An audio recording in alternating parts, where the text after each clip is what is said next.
അസ്സലാമു അലൈക്കും വറഹ്മത്തുള്ളാഹി വബറകാത്തു. ഇതര സഹോദര മതസ്ഥർക്ക് വിനീതമായ നമസ്കാരം. പരിശുദ്ധ റമളാനാണ്. പരിധി ഉണ്ടെല്ലാത്തിനും അല്ലേ?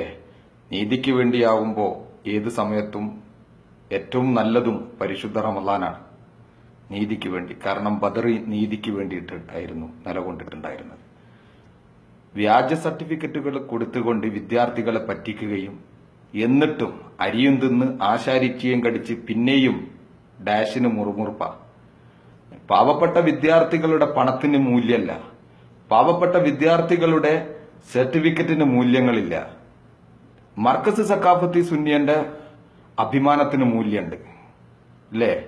പറ്റിച്ചവർക്ക് നീതി കിട്ടണം, അതിനുവേണ്ടിയുള്ള പോരാട്ടങ്ങളാണ്. നിരപരാധികളായ പ്രവർത്തകരെയും നേതാക്കന്മാരെയും തുറങ്കല്ലടിച്ചുകൊണ്ട് നിങ്ങൾ ഈ കേരളത്തിലെ അധികാരവർഗത്തിന്റെ കൂടെ കൂടിയിട്ട് മുസ്ലിം ലീഗിന് അങ്ങ് ഇല്ലായ്മ ചെയ്യാമെന്ന് ധരിക്കുന്നുണ്ടെങ്കിൽ മിഥ്യാധാരണയാണ്. ഇത് പടുത്തുയർത്തിയത് തീയിൽ മുളച്ചതാ, വെയിലത്ത് വാടൂല. നീതിക്ക് വേണ്ടിയിട്ട് പോരാടിയിട്ട് തന്നെയാണ് 7 പതിറ്റാണ്ട് കാലം ഇന്ത്യ രാജ്യത്ത് നിലനിന്നിട്ടുള്ളത് എന്ന് മർക്കസ് സഖാഫത്ത് സുന്നിയന്റെ മാനേജ്മെന്റ് മനസ്സിലാക്കണം. നീതി കിട്ടുന്നത് വരെ പോരാടും. കേരളത്തിലെ ജയിലുകൾ മതിയാവൂല.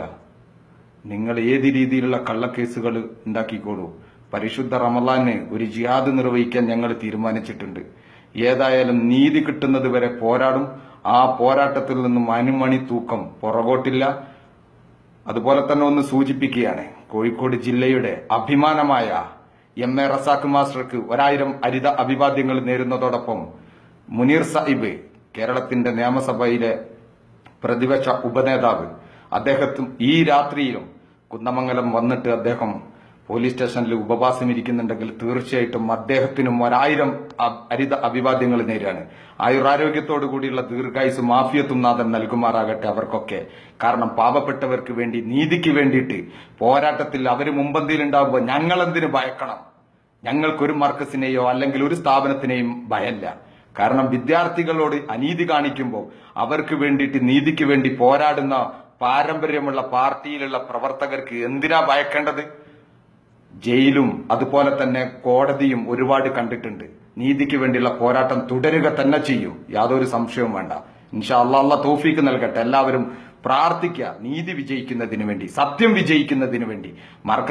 മർക്കസിന്റെ ഇത്തരം ഇരട്ടത്താപ്പുകൾക്കെതിരെ, മർക്കസ് എന്നില്ല ഏത് സ്ഥാപനമായിക്കോട്ടെ, നീതി നിഷേധിക്കപ്പെടുന്നുണ്ടോ പോരാട്ടം തുടരുക തന്നെ ചെയ്യും. അസ്സലാമു അലൈക്കും വറഹ്മത്തുള്ളാഹി വബറകാതുഹു.